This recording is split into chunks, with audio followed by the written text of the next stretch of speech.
Hare Krishna, Namastê, que a paz esteja com você. Bom dia, boa tarde ou boa noite, dependendo do horário que você está assistindo esse vídeo, que na verdade é o primeiro, é a primeira aula, realmente, né? É o primeiro dia de estudos do Bhagavad Gita. E antes de começar, sempre antes de começar todas as aulas do Bhagavad Gita que serão dadas aqui, nós vamos cantar, né, o mantra de introdução, tá bem? Isso é bem rápido, mas será feito sempre que nós começarmos a aula, tá?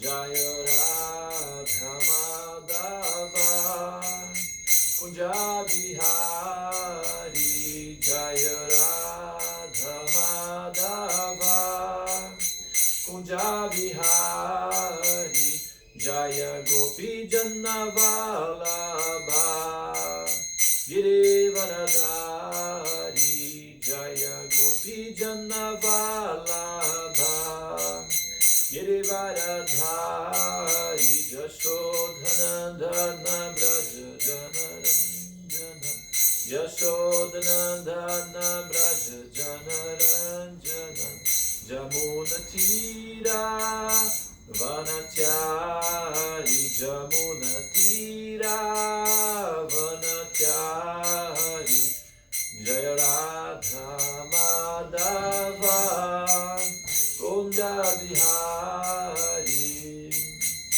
Hare Krishna Krishna Krishna Hare Hare Hare Rama Rama Rama Hare Hare Hare Krishna Krishna Krishna Hare Hare Hare Rama Rama Rama Hare Hare Hare Krishna Krishna Krishna Hare Hare Hare Rama Rama Rama Hare Hare Jaya Prabhupada Jaya Prabhupada Jaya Prabhupada Srila Prabhupada Jaya Guru Deva Jaya Guru Deva Jaya Guru Deva Jaya Guru Deva.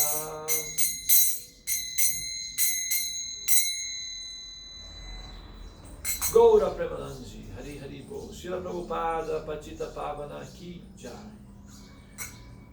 Então, agora eu não vou usar aqui a princípio, né, o texto, né, que é o Bhagavad Gita,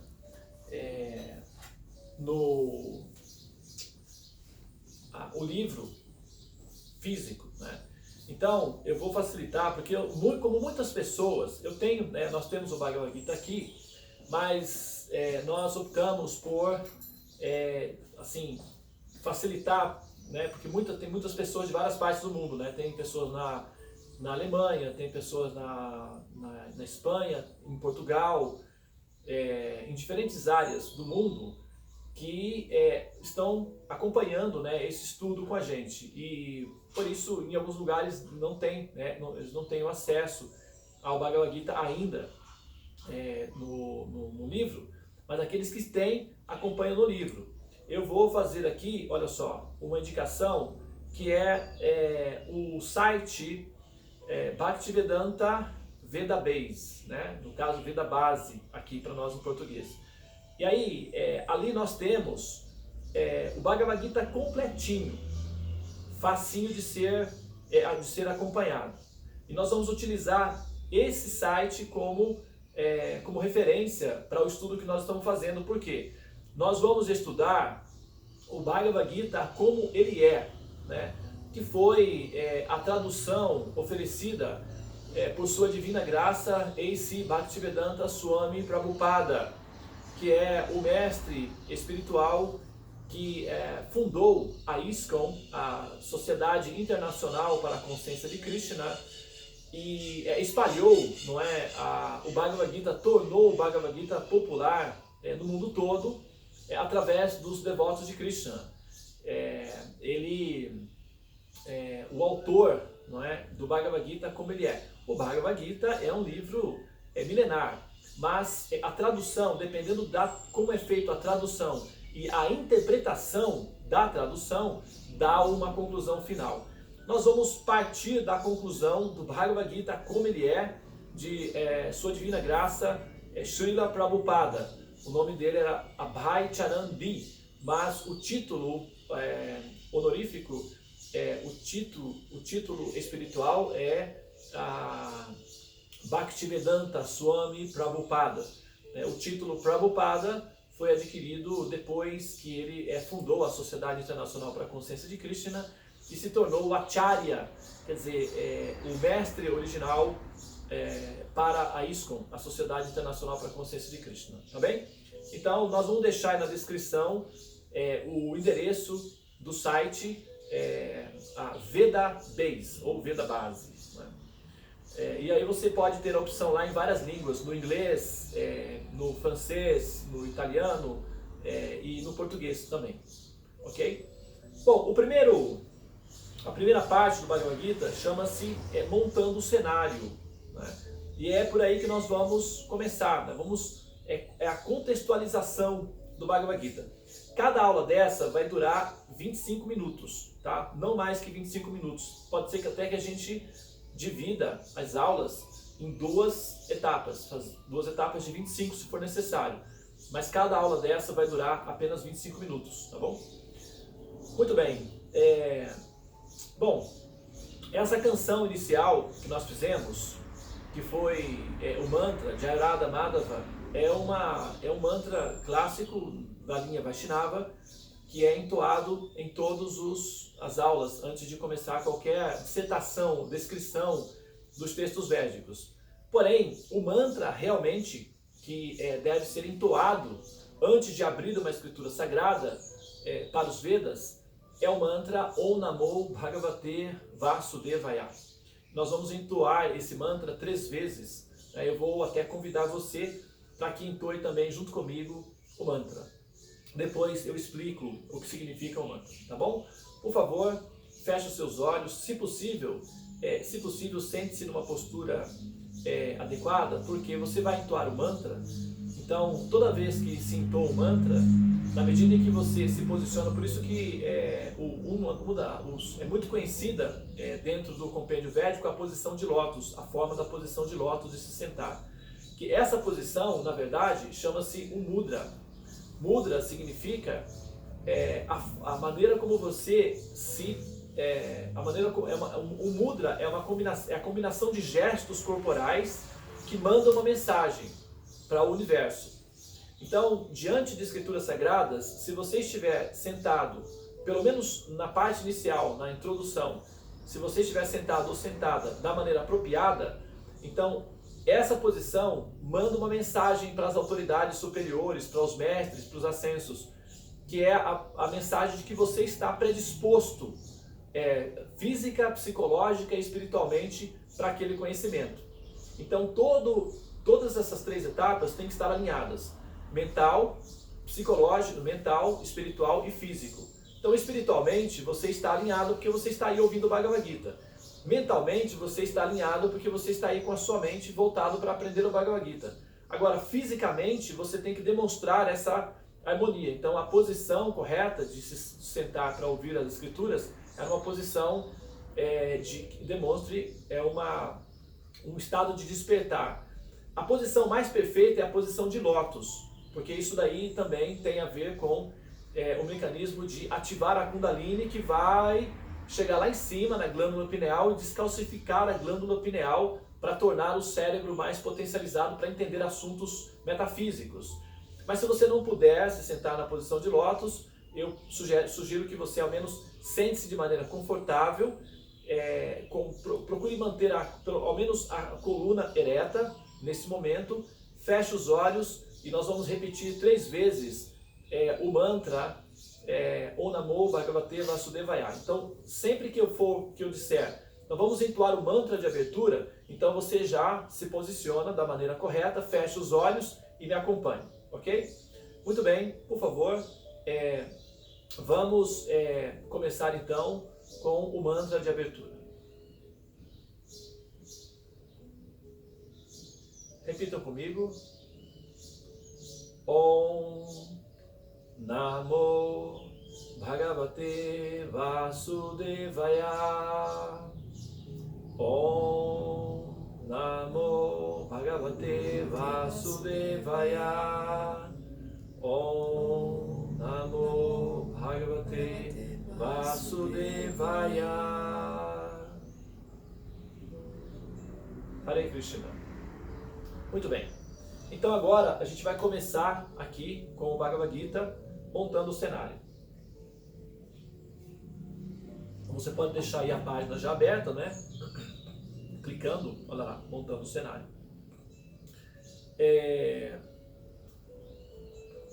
Antes de começar,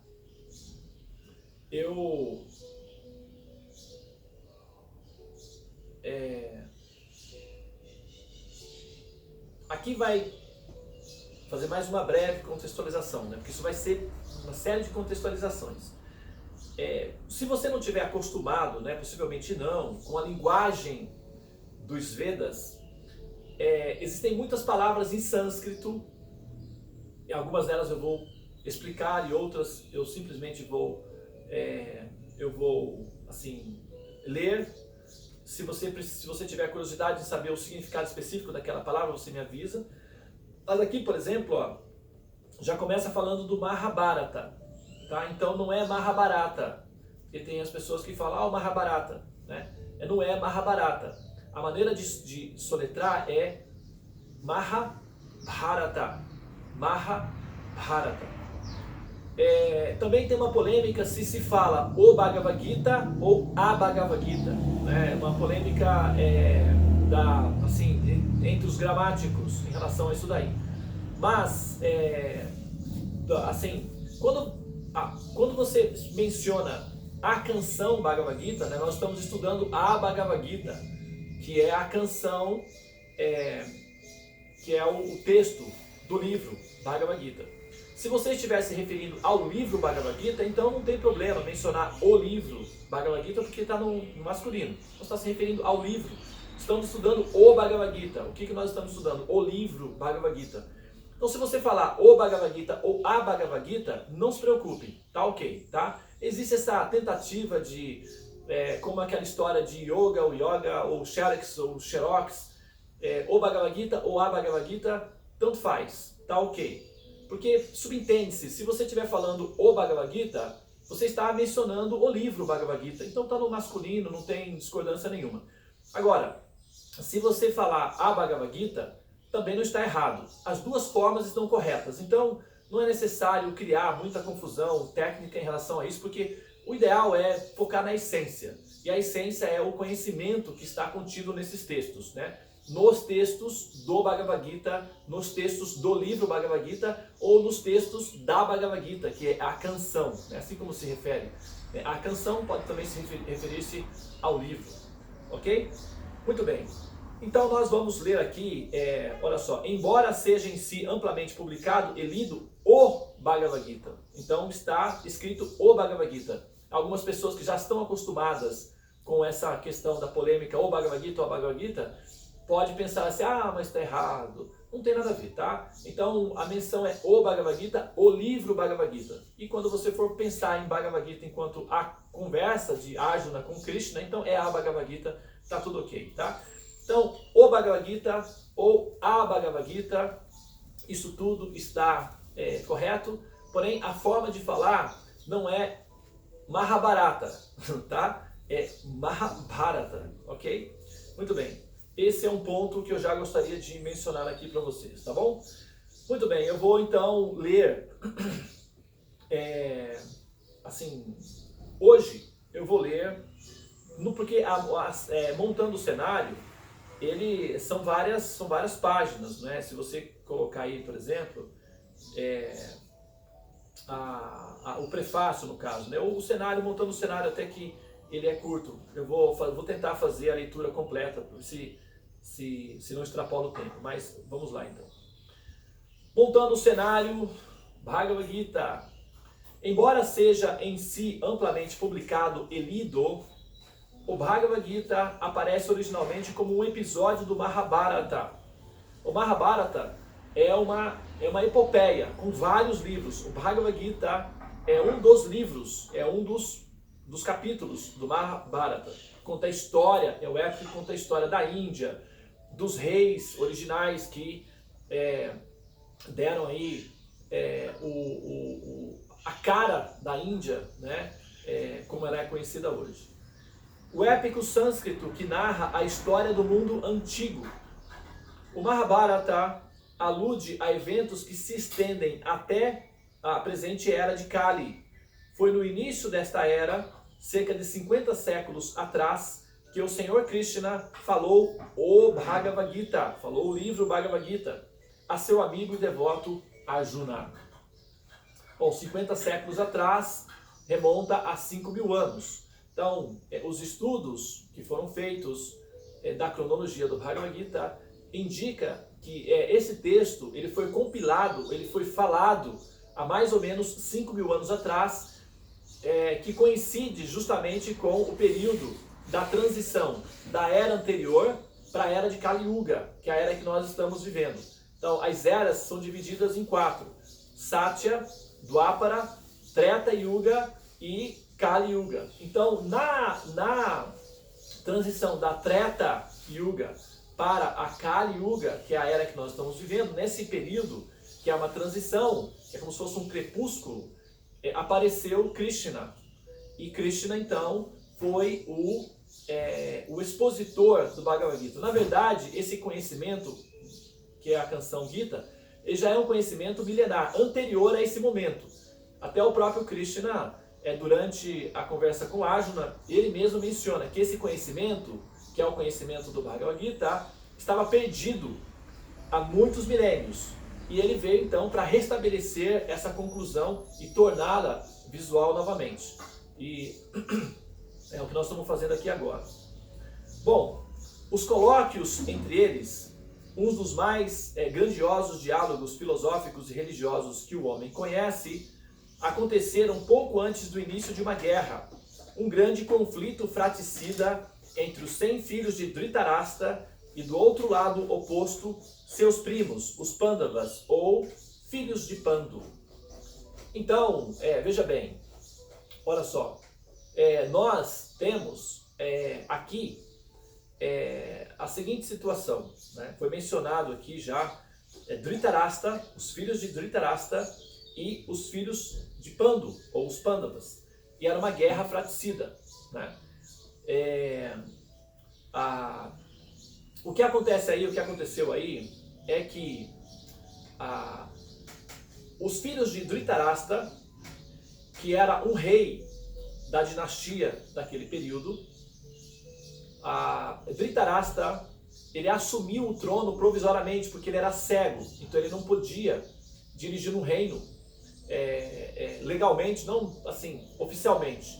Ele assumiu provisoriamente até que os filhos do irmão dele, que era o herdeiro legítimo do trono, crescessem ao ponto de atingir a maturidade para assumir o reinado. Porque o Pandu era irmão de Dhritarashtra, mas Pandu, ele era o herdeiro do trono daquele período. Só que Pandu faleceu e deixou os filhos, que são os Pandavas. E entre os Pandavas estão Yudhishthira, Arjuna, Nakula, Sahadeva e Bhima. São 5 filhos. Ele deixou 5 filhos. E Dhritarashtra também tinha os filhos dele. Só que Dhritarashtra, irmão de Pandu, era cego. Então, quando Pandu morreu, Dhritarashtra ascendeu ao trono, substituindo Pandu provisoriamente até que os filhos de Pandu, ou os Pandavas, alcançassem a maturidade para assumir o trono. Porém, o que aconteceu? na medida em que Dhritarashtra foi administrando o reino nessas condições mesmo, cego, os filhos de Dhritarashtra foram então assim, planejando assim, tomar posse do reino e eliminar os Pandavas da situação. Bom, nesse contexto é que se foi criando aí um ambiente tenso de disputa pelo poder da parte dos filhos de Dhritarashtra, e o principal deles, o principal filho de Dhritarashtra era Duryodhana. Então Duryodhana vai encabeçar todo esse processo que vai gerar uma guerra no final, e nesse ambiente de guerra é que o Bhagavad Gita foi falado então por Krishna para Arjuna. A Bhagavad Gita, a canção de Krishna. Bom, nesse momento eu vou fazer uma pequena ressalva aqui, que a gente vai ter tempo para falar sobre todos os detalhes, eu não vou passando por cima rapidamente não. É muito comum as pessoas mencionarem, poxa, mas veja bem, tudo parece que tem guerra, né? Todas as religiões são envolvidas em guerra.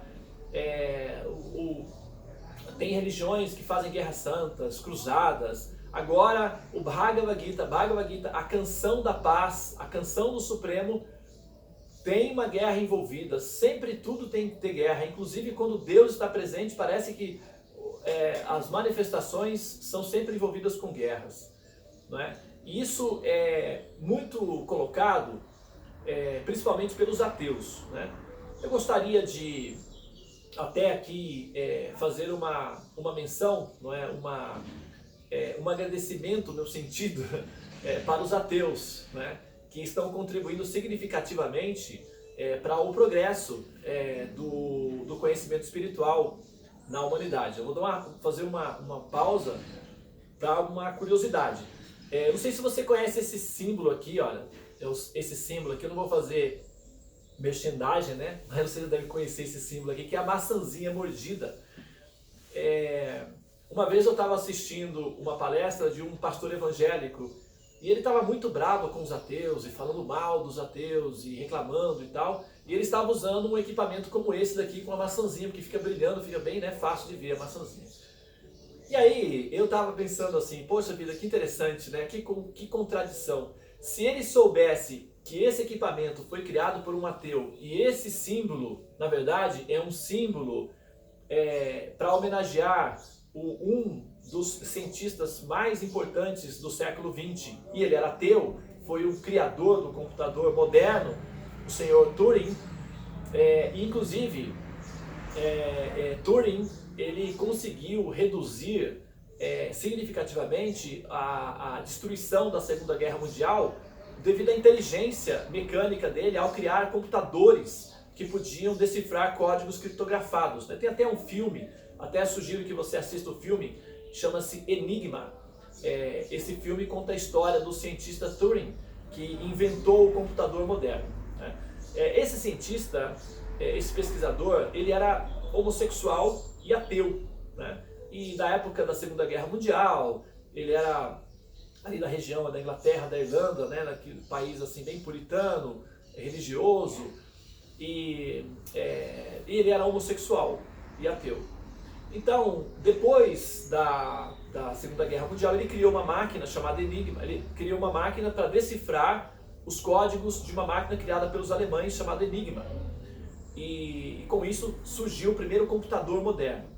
Então ele é o início de tudo, nesse sentido, na modernidade.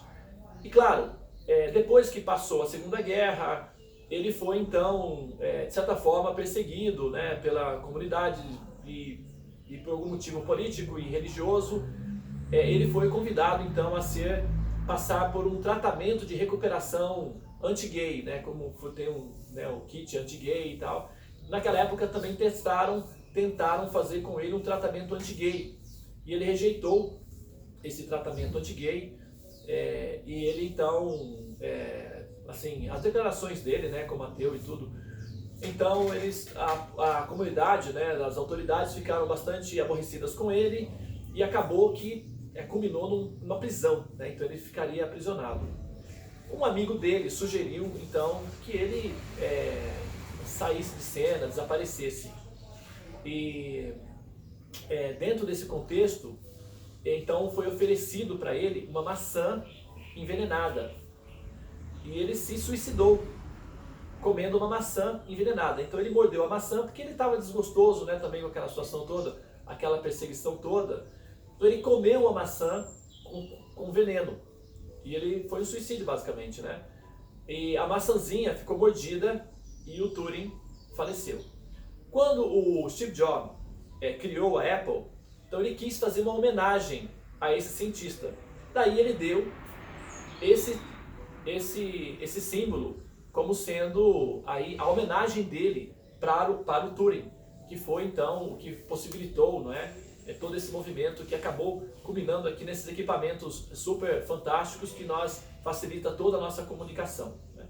Então, se a gente analisar bem, todos estão contribuindo para o progresso, né, para a evolução da humanidade, inclusive os ateus. Nesse sentido, o Turing, que era um dos ateus mais importantes do século XX, está contribuindo, né, de maneira significativa para a nossa comunicação.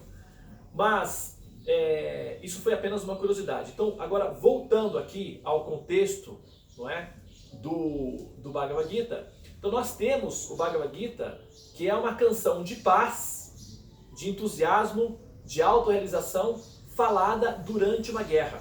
Então isso vai ter que ser contextualizado também. Por quê? Aparentemente, as coisas sagradas, as coisas divinas, estão sempre envolvidas com muita batalha, com muita guerra. E o Bhagavad Gita aparece nesse contexto também, e isso é necessário ser contextualizado para que não seja interpretado da maneira mais comum ou da maneira popular como se interpretaria essas situações, tá bem? Eu vou ficar por aqui e nós vamos então continuar na próxima aula, amanhã, onde eu vou continuar a partir desse ponto e vou explicar qual é o contexto dessa batalha, o contexto dessa guerra e como ela apareceu e como ela se justifica dentro do contexto que é o cultivo do conhecimento transcendental e da mensagem de paz, ok? Muito bem, então eu vou finalizar aqui com a releitura do último parágrafo que eu li, tá bem? Os colóquios entre eles, um dos mais grandiosos diálogos filosóficos e religiosos que o homem conhece, aconteceram pouco antes do início de uma guerra, um grande conflito fratricida entre os 100 filhos, que são os filhos de Dhritarashtra, e do lado oposto, seus primos, os filhos de Pandu, conhecido como Pandavas. Muito bem, vamos então ficar por aqui e nós nos veremos então na próxima gravação. Hare Krishna, Krishna Krishna, Hare Hare, Hare Rama, Rama Rama, Hare Hare. Om Namo Bhagavate Vasudevaya.